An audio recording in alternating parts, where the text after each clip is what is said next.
Dhibaatooyinkiina dhuftee ishku si baaloo arkee markaa digbohu yadaawooydee annagaa maqalnee markii ayreer Nigeeriyaa ku xasuuqeen qalbiga Soomaalaa dillaacay Biafra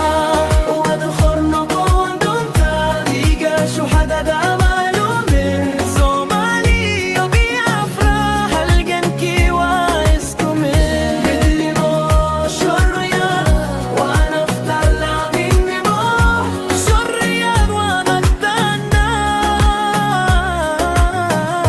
Jayni kibsidii sibankii adduun baa indahay ishku qabsaday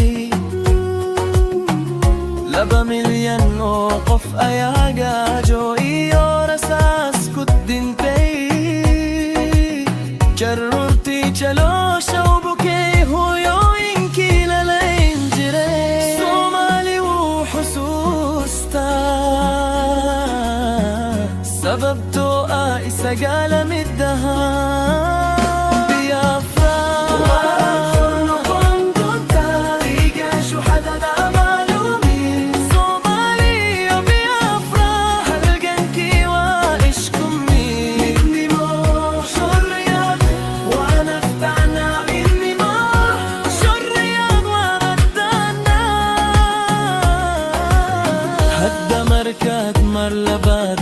Sisan kalankaaga jas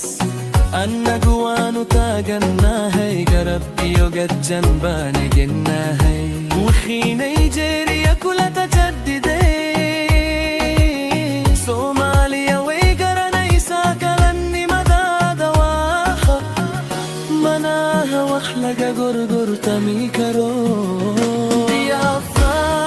waad xor noqon doontaa dhiiga shuhadada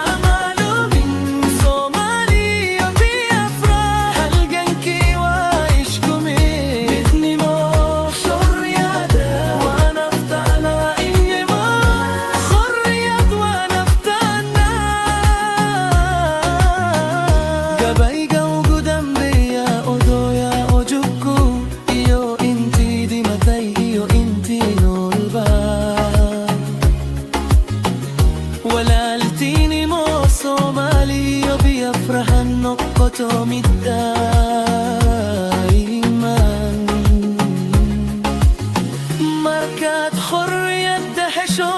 magaalada inugu baalu imaan aniguna jalanka Soomaaliya baan ku siday doonaa ugu dambaynta si xugle Soomaali baa ku garab taagan midnimo Afrika xorriyad ummadaha Soomaali waa walaalka